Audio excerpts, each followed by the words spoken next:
On the morning of May 18, 1927, a first-grade teacher named Bernice Sterling was in her classroom at Bath Consolidated School in Bath Township, Michigan, when the floor came up to meet her. That is the only way to describe what a massive explosion feels like from the inside of a building. Not a sound, not a flash. The floor. Moving. Then the walls. Then the ceiling. Then nothing she could clearly remember afterward. When she came back to herself, she looked at where her students had been sitting moments before. Later, when she could speak again, she told a reporter, "I saw the bodies of my children hurled against the walls or through windows. Then I don't remember much what happened. The explosion stunned me, and I could not do much until help came." Her children. She called them her children, because in the grammar of a small-town school teacher in 1927, that is exactly what they were. What happened in Bath Township, Michigan, on May 18, 1927, is the deadliest act of mass murder at a school in the entire history of the United States. More children died that morning than at Columbine, more than at Sandy Hook, more than at Virginia Tech, more than at any other school attack in American history, before or since. 38 children, aged 7 to 14, were killed. 6 adults died alongside them. 58 more people were wounded. 104 years later, it remains the record, and the vast majority of Americans have never heard of it. The man responsible was not a stranger. He was not an outsider. He was not someone who had slipped through a gate, or broken a window, or forced his way into the building. He was the school treasurer. He had sat on the school board for years. He had volunteered his time to perform electrical repairs in the building. He had access to every corridor, every basement room, every structural cavity in that school, because the community had trusted him with it. His name was Andrew Philip Cahoe. He was 55 years old. He was their neighbor, and for at least a year, possibly longer, he had been turning that trust and that access into the most meticulously engineered act of mass murder that rural America had ever seen. To understand what Andrew Cahoe did, you have to understand what he was, not what he appeared to be, because appearances were his primary instrument, but what the years of evidence, gathered only in retrospect, after most of the evidence had been incinerated, along with his farm, revealed him to be. Cahoe was born in Tecumseh, Michigan, in 1872, the fifth of 13 children. His mother died when he was young. His father remarried. The stepmother's relationship with Cahoe was reportedly difficult from the start. Then, when Andrew was approximately 14 years old, the family's kitchen stove exploded as his stepmother was attempting to light it. The oil-based fuel soaked her clothing and set her on fire. Andrew stood and watched her burn for what neighbors later described as an unnervingly long period of time before pouring a bucket of water over her. Water does not extinguish oil-based fire. She died of her injuries. The incident was never formally investigated. The stove was never conclusively determined to have been tampered with.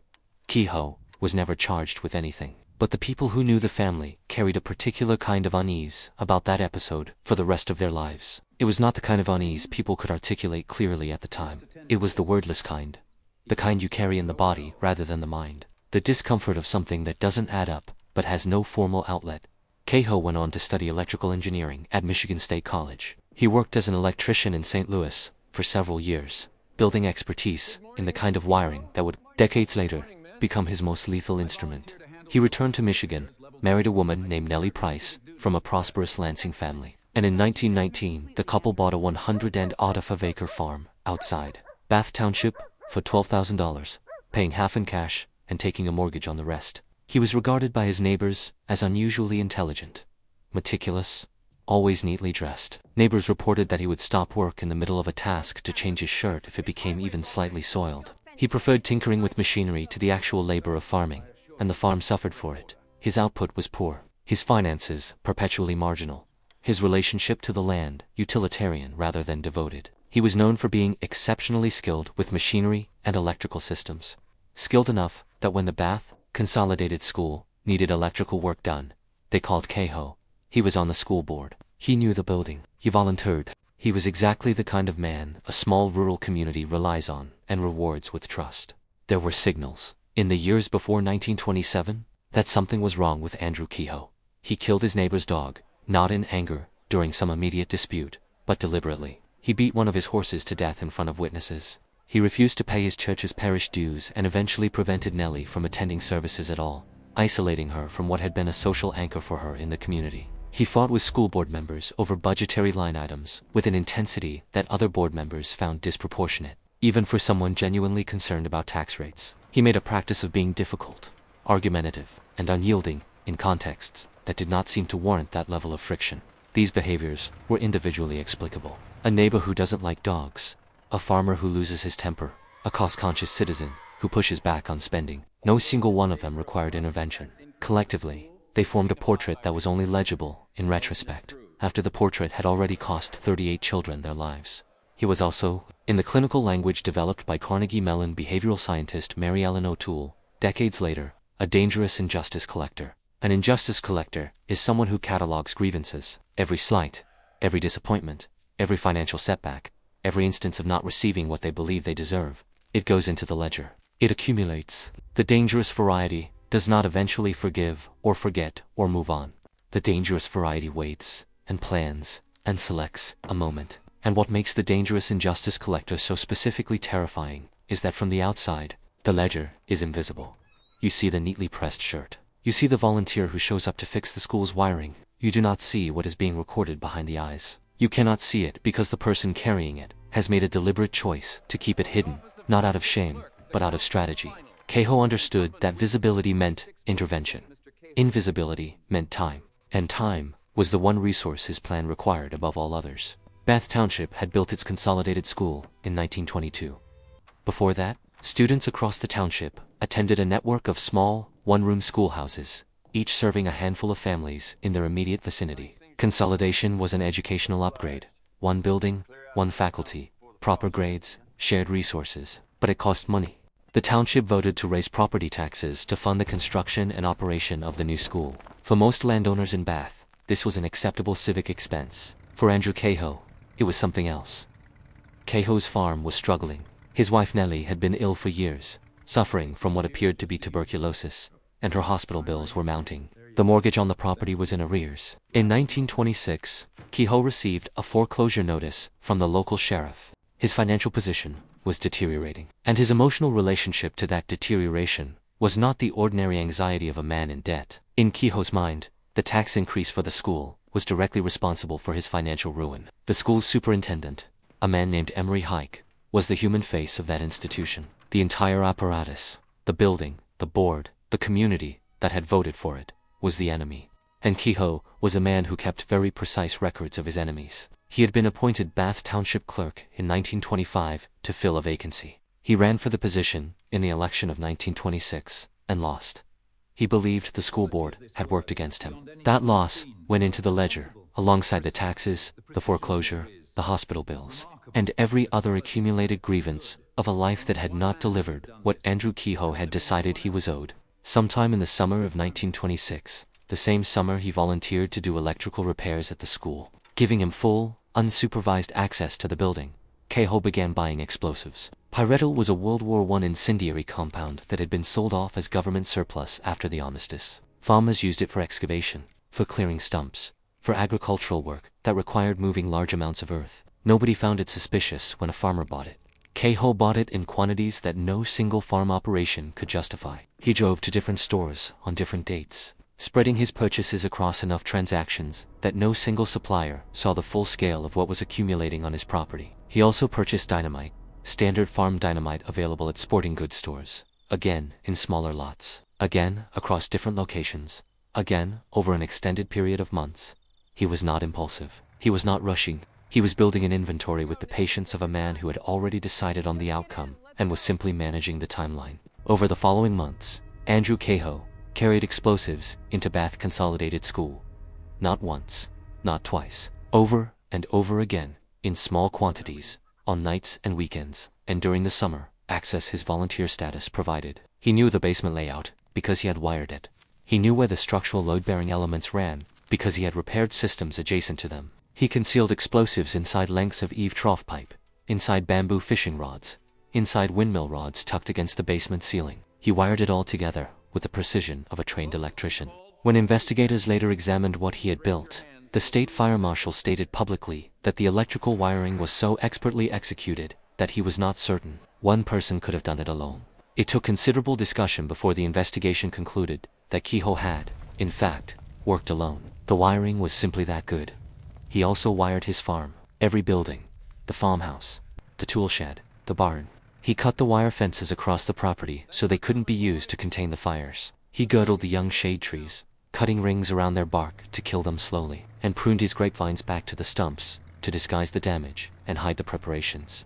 He gathered lumber and stored it in the tool shed to accelerate the burn. He tied his farm animals in their enclosures with wire around their feet so they could not be rescued. He installed incendiary bombs throughout every structure. He was not dismantling a farm in a moment of crisis. He was systematically converting everything he owned into a weapon, a process that took months and required the kind of sustained, cold, methodical focus that is almost more disturbing than any act of sudden violence, because it implies intention sustained across an enormous span of time.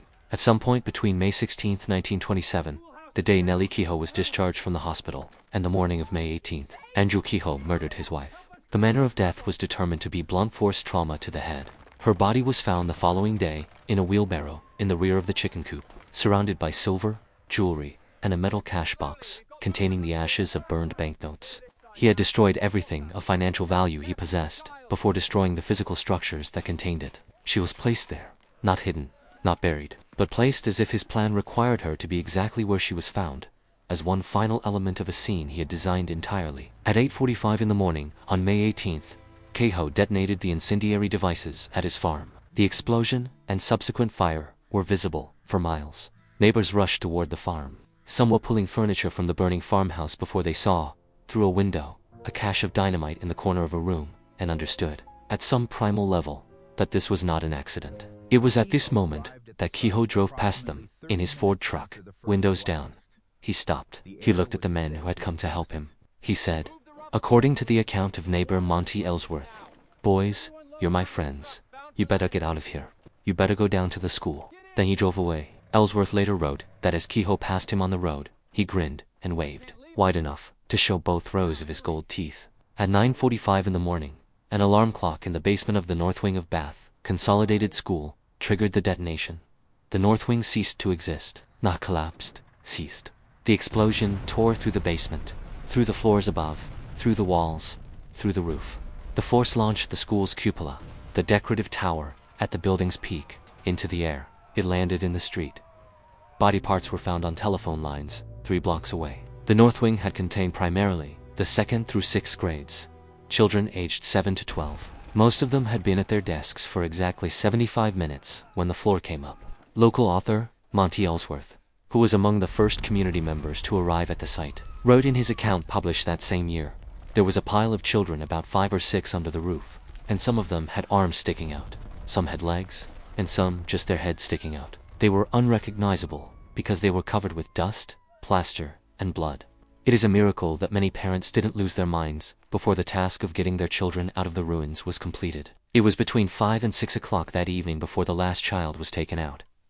5 o'clock in the evening. The last child was removed from the rubble at 5 in the evening, after a full day of digging through the collapsed North Wing with ropes, with bare hands, with whatever could be brought to bear on the debris by a community that had just lost a quarter of its children. Bath Township had approximately 300 residents. 38 of their children died that morning. Proportionally, in a town that size, there was no such thing as a family untouched.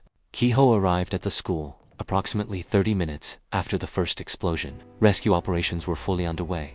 Parents were digging. The injured were being loaded onto vehicles for transport to hospitals in Lansing. Superintendent Emery Hike was directing the operation. Kehoe drove his truck to the front of the school, stopped, and summoned Hike over to him. Whether Hike understood in those final seconds what Kehoe's presence meant, nobody can know with certainty. One account records that Hike got close enough to the truck to look Kehoe in the face and registered something, a look, a recognition, before Kehoe reached for his rifle and fired into the back seat of the truck, detonating the dynamite and shrapnel he had loaded into it specifically for this moment. The second explosion killed Kehoe instantly. It killed Emery Hike. The school superintendent Kehoe had blamed for the tax burden that ruined him. It killed a retired farmer named Nelson McFerrin, who happened to be standing nearby.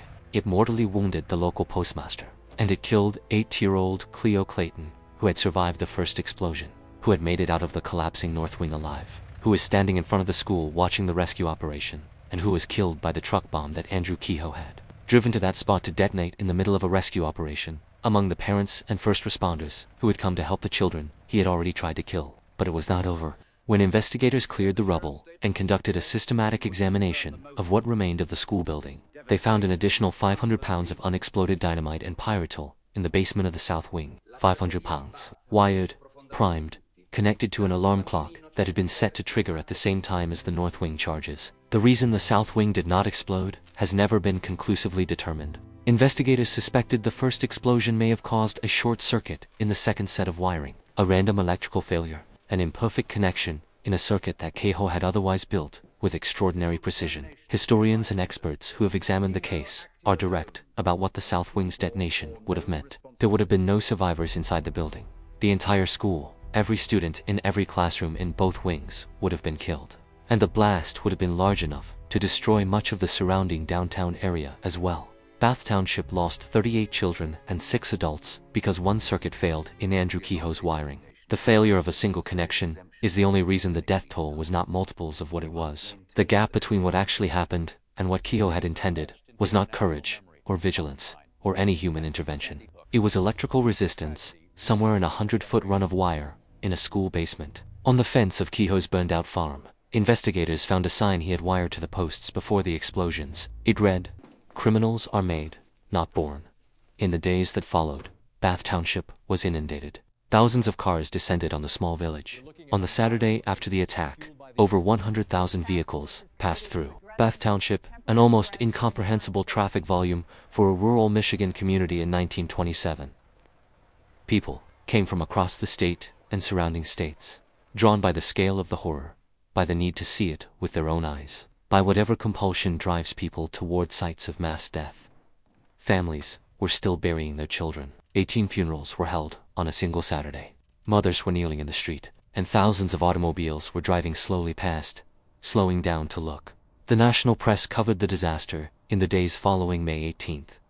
Front pages across the country carried the story. Letters of condolence arrived from around the world, including, remarkably, from classes of Italian schoolchildren who wrote to the families of Bath with a particular grace that transcends the distance of almost a century. One fifth-grade class wrote that even though they were small, they understood all the sorrow that had struck their dear brothers. Another wrote that they were praying for the strength of the mothers and fathers to bear what had come down on them. These letters reached Bath Township from thousands of miles away, written in a foreign language by children who had read a newspaper account and been moved to act in the only way available to them. By writing down their grief and sending it across the ocean, the state of Michigan organized a relief fund. Senator James Couzens personally donated $75,000 for the construction of a new school building, which opened in 1928 and bore his name. And then, on May 21st, 3 days after the bombing, Charles Lindbergh took off from Roosevelt Field in New York in the spirit of St. Louis, crossed the Atlantic Ocean alone, and landed in Paris 33.5 hours later. The front pages turned. The photographers packed their equipment. The reporters drove out of Bath Township toward whatever transmission infrastructure could get the Lindbergh story to their editors. The media had arrived and departed within the space of 72 hours. Bath Township was left to grieve in the specific quiet that follows when the world decides it has seen enough and moves on. There was no federal legislative response to the Bath school bombing. Not one law at the state or federal level was passed in its aftermath aimed at preventing a recurrence. Pyretol, the World War I incendiary Keiho had used in bulk, was quietly removed from the agricultural market, but without fanfare and without acknowledgement of why. No congressional hearing was convened. No school safety commission was established. No framework for monitoring threats to school buildings was created. No federal agency was tasked with studying the conditions that produced a man who could plan and execute an attack of this complexity over the course of a year without detection. The inquiry concluded that Keiho had acted alone, that the school board bore no responsibility, and that was effectively that. Bath was determined to be an anomaly, the act of a madman, a freak event, not a template for anything that could recur. That determination anomaly is the most consequential word in the entire aftermath of the Bath school disaster. When an institution designates a catastrophic event as an anomaly, it exempts itself from the obligation to change. An anomaly, by definition, falls outside the system's normal operating parameters, and therefore does not require the system to be redesigned. Bath was treated as an anomaly in 1927 because the alternative, treating it as a category of event that could be studied, understood, and prevented, would have required acknowledging that a trusted member of a small community could spend a year building a mass murder operation in plain sight without anyone recognizing it. That acknowledgement was too uncomfortable, too disruptive to the social fabric of every small community in America to be institutionalized. And so it wasn't.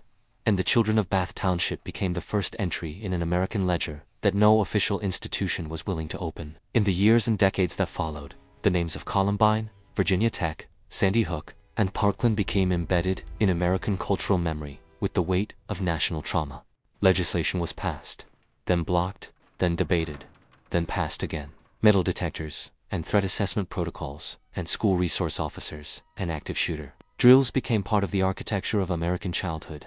The conversation about violence in schools is treated as a modern crisis, a contemporary wound, something that arrived with the assault weapon. With the internet, with whatever particular combination of contemporary failures each generation prefers to locate as the root cause. Bath Township, Michigan, 1927, is the answer to that assumption. 38 children murdered by the man who sat on their school board, by someone who had used his community's trust to plant explosives under their seats. It happened 98 years ago, in a rural farming village, with World War I surplus and a timing device, by a man who had never touched a firearm in the execution of his plan. The weapons were patience, access, expertise, and a year of undetected preparation. None of those things went out of production with the 20th century. What the Bath School disaster actually is, beneath the horror of the numbers, beneath the specific physical devastation of a single Michigan morning, is a case study in the most dangerous variety of radicalization. Not ideological radicalization, in the political sense, but the slower, quieter radicalization of an individual who has decided that his grievances are so particular, so profound, and so legitimate that the people around him have forfeited their right to exist. Andrew Cahoe did not target strangers. He targeted his community, because his community was the entity he held responsible. The school was the symbol. The children were, in his calculus, the most effective instrument for conveying the magnitude of his grievance. This is not the psychology of madness. The inquest at the time determined Cahoe to have been of rational mind throughout the entire planning and execution of the attack. You do not wire two separate bombing circuits for months without rational mind. You do not time multiple detonations for simultaneous effect without rational mind. The sign on the fence, "Criminals are made, not born," was not the message of a man who had lost his grip on reality. It was the message of a man who believed he had a point to make, and who had engineered a situation in which the world would have no choice but to hear it. The most unsettling insight that modern behavioral analysis has offered about people like Andrew Cahoe is that they are not, at the time they are planning, visibly broken. They are functional. They maintain routines, attend meetings, smile at neighbors, repair school wiring with skill and care. The damage is internal, and it is accumulating privately, behind a surface that shows the world exactly what it expects to see. The neighbor who gave away his horse, because he thought Cahoe might be planning suicide, missed the larger truth, because suicide was the comprehensible end of that trajectory. The ending that made sense, for a man in financial ruin. What was not comprehensible was the other option, and because it was not comprehensible, it was not imagined. Bath Township rebuilt. The damaged section of the school was demolished, and a new wing was constructed with donated funds. School resumed in September 1927, held in temporary spaces, a community hall, a township hall, 2 retail buildings, until the new building was ready. Most of the surviving students returned. The community did what communities do after unsurvivable events. It continued. The school itself was eventually demolished in 1975, and a memorial park now occupies the site at the center of Bath Township. The original cupola, the one that was launched skyward by the explosion and came down in the street, is preserved at the center of that park. A bronze plaque, installed in 1991, carries the names of the 38 children and 6 adults who died on May 18, 1927. During the reconstruction of the school, workers found dynamite in the building on 3 separate occasions. The sweep of the building had not caught everything Cahoe had hidden in its walls and ceiling spaces. The school that the children of Bath Township returned to in the fall of 1927 still contained, in parts of it, the unexploded remnants of what Cahoe had built. The process of rendering the building safe was not instantaneous. It was gradual. It was ongoing, and the community sent their children back into it anyway, because that was the only way forward available to them. The deadliest school attack in American history is not in the national textbooks. It is not part of the standard curriculum. It is not invoked in congressional debates about school safety or in the public discourse about mass violence. The children whose names are on that bronze plaque in Bath Township, Michigan, exist at the edge of American memory rather than at its center, displaced within 3 days of their deaths by the image of a single man and a single plane landing in Paris to the roar of a crowd. History does not distribute its attention fairly. It distributes it to whatever is louder, newer, and more compatible with the stories a culture wants to tell about itself. A triumph of individual daring is easier to hold than 38 dead children in a place that most people couldn't find on a map. But those 38 children existed. They sat in those classrooms. They were 7 and 8 and 9 years old. They had names on a roster that Andrew Cahill had access to, because he was the school treasurer. Because the community had trusted him with the administrative details of the institution that was killing them. Cleo Clayton survived the first explosion and died in the second one. 8 years old, in front of the school where she had arrived that morning for the last day before summer break. That detail, the last day before summer, appears in almost every account, and it appears there because it is the most precise articulation of the gap between what that morning was supposed to be and what it became. The last day before summer. The children who did not come home that afternoon were not killed in some distant context, in the abstract geography of someone else's war or someone else's catastrophe. They were killed in their school, by their neighbor, on the last day of the school year, in a small Michigan township, 10 miles from Lansing. That is the distance between ordinary life and mass death. It is always shorter than people want to believe, and it is always crossed by someone they already knew. If you understand now why the deadliest school massacre in American history is also one of the most forgotten, why a triumphant flight to Paris erased 30 children from the national memory within 72 hours, and why they have remained erased, leave the word Bath in the comments. Because the people who understand that forgetting is not accidental, that it requires the active participation of the stories we choose to tell, are the people this channel is built for. And if you want to understand the psychology of the injustice collector in more depth, the mechanism by which ordinary grievance calcifies into something that reorganizes an entire life around a single act of destruction, there is a video on this channel that examines exactly that pattern, in a different place and a different time, with the same unbearable result. It is on the screen right now. The history you haven't learned yet is already waiting for you.